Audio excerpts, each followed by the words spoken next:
Drama serial मेरी बहुएं अपनी कहानी के इंतहाई नाजुक मोड़ पर पहुंच चुका है, जहां महानूर और उसकी मामा मिलकर फैसला करती हैं कि शाहवीर की तवज्जो हासिल करने के लिए अब झूठ बोला जाए। वो शाहवीर से कहते हैं कि अब एक बार फिर तुम बाप बनने वाले हो। शाहवीर उनकी बातों पर यकीन कर लेता है, लेकिन वो ये बात नहीं सोचते कि जब हकीकत खुलेगी तो शाहवीर का रद्द-ए-अमल क्या होगा। दूसरी तरफ फबीहा बहुत परेशान है अपनी मामा की बीमारी से, लेकिन वो अपनी मामा को ये बात नहीं बताती कि उनको ब्लड कैंसर है। लेकिन वो अपने भाई ज़ैन की तरफ से बहुत परेशान है। उसे समझ नहीं आ रहा कि उसकी माँ के मरने के बाद ज़ैन का क्या होगा। वो एक साथ दो बच्चे नहीं पाल सकती, लेकिन वो दूसरी तरफ ये भी देख रही है कि महक कितने प्यार से उसके भाई ज़ैन का ख्याल रखती है और उसे संभालती है। आसिफ और अंबर मिलकर दिन रात मेहनत कर रहे हैं और उनका कारोबार एक बहुत अच्छे मकाम पे पहुंच चुका है, जहां उन्हें बहुत ज़्यादा मुनाफा मिल रहा है। अब पूरी मार्केट के लोग अपना खाना खाने की बजाय उनका खाना ऑर्डर करने लगे हैं, जिससे उनको बहुत ज़्यादा फ़ायदा हो रहा है। ईमान अंबर को साफ मना करती है और कहती है कि अब आप लोगों को कमाने की कोई ज़रूरत नहीं है, आप लोगों को चाहिए कि आप बैठ के खाएं। लेकिन वो कहते हैं कि हमने बहुत मेहनत से इस कारोबार को बहुत अच्छे मकाम पे पहुंचाया है, इसलिए हम चाहते हैं कि इसको और आगे जारी रखें।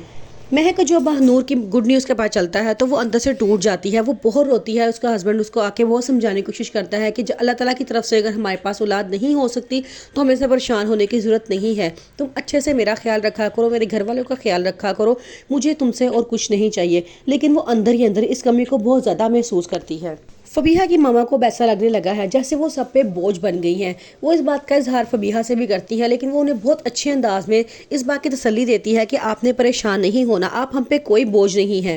ड्रामा सीरियल मेरी बहुएं आज के माशरे की कहानी को दिखाते हैं, जहां माँ बाप बचपन में तो इस बात पे बहुत खुश होते हैं कि हमारे बच्चे एक साथ मिलकर रहते हैं, एक साथ मिलकर खाते हैं, खेलते हैं, बढ़ रहे हैं।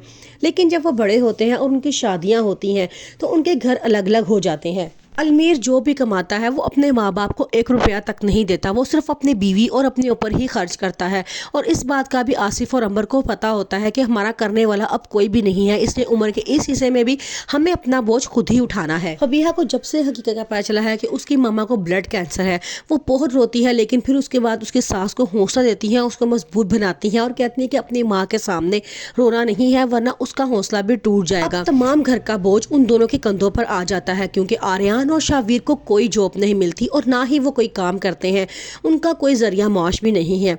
इसलिए अंबर और आसिफ पर ही उनकी भी जिम्मेदारी है।